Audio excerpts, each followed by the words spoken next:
Okay, let's move on. So let me give you, a brief history of evolution of Selenium. And as the web applications started to increase, there was an era when desktop applications were very popular as the computers start to become more mainstream, and as internet usage picked up, the web applications became really popular. So as the web application started to increase, there was a need for lightweight and fast tool to author and execute tests.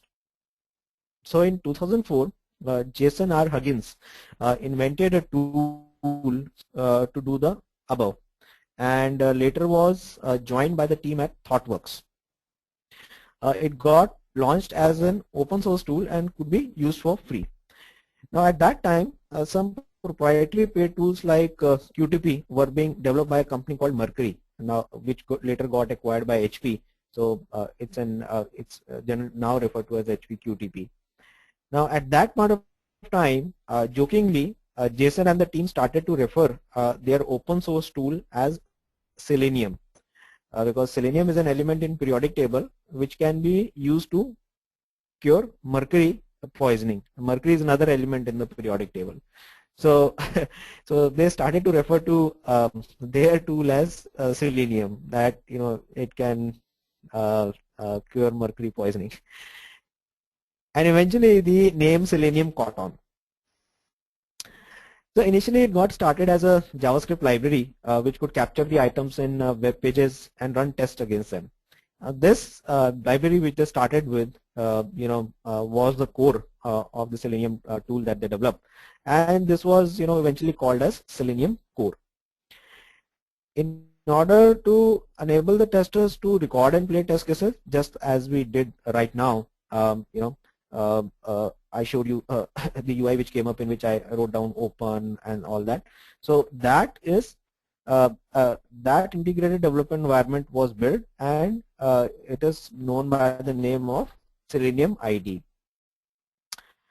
And in order to enable testers directly code tests in any programming language without going via the record route. So in the sense that if somebody doesn't want to use that ID, but want to write code, let's say using Java or C#. So and also run them in the IDs that they are accustomed to, or which are most popularly used, like Eclipse, etc. And then run them on various browsers. So that is Chrome, Internet Explorer. So to cater to all that, another component called Selenium RC was developed. So here the RC stands for remote control, and it's also commonly known as Selenium 1.0. Selenium RC was a server. It was written in Java, and which would pass commands to browsers via HTTP, and Selenium core helped to execute those commands inside the browsers. So so there were respective client drivers to enable test scripts written in Perl, Python, Java, etc. to execute via RC and Selenium core on various browsers. So you write a script, and then it will invoke through the various client drivers. It would go to the Selenium core. So that is a Selenium core on the various browsers, and which will then execute the test on the various browsers. Now, as the web apps became more popular, they were target of security attacks, and hence browsers started to build a strong security model to prevent malicious scripts from executing on the user's end. So, so this started to put restrictions on testing all functionalities of the web pages and applications via Selenium core. For example, file uploads, etc. At that point of time, a new web testing framework called WebDriver got developed by a person called Simon Stewart while he was at ThoughtWorks. It was similar to Selenium, except that it did not work through JavaScript route.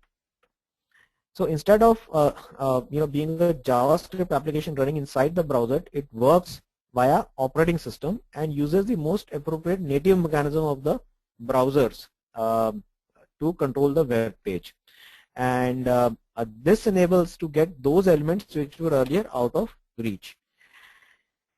And eventually in 2006, while at Google, Simon carried on with WebDriver work.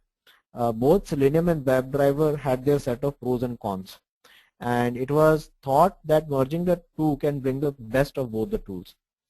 And eventually Selenium and WebDriver were merged and called as Selenium WebDriver, and it is commonly known as Selenium 2.0. So on August 6, 2009, in a joint mail to the Selenium community, this is what Simon Stewart wrote. Why are the projects merging? Partly because WebDriver addresses some shortcomings in Selenium by being able to bypass the JS sandbox, for example, and we have got a gorgeous API.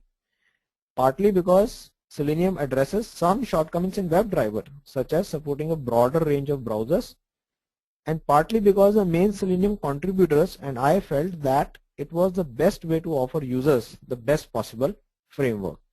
And indeed, he was right. Actually, Selenium had a very good base. It was a huge community. A lot of people were using it. A lot of people had written their automated their test cases using Selenium. And WebDriver was, the future way to go for an automation tool like Selenium. So the merging of the two brought the best in both the tools. So along the way, it was felt that in real life testing, there are various combinations to be tested, like multiple browsers. So you have to test the application, let's say on Firefox, IE, Chrome, etc. And then there could be multiple versions of these browsers. For example, Firefox, 18, 17, 12, 11, etc. And then similarly IE 6, 7, 8, etc. and so on. Then there are multiple operating systems and their versions, Windows 7, Windows 8, and so on. So if we do this testing sequentially, it will take a long time. So if we basically take combinations of these one by one, it will take a long time. So we need a mechanism where we can run these tests in parallel for various combinations on multiple machines and multiple browsers at the same time. So a server to fulfill this need has been developed. A server to fulfill this need has been developed and is called Selenium Grid. The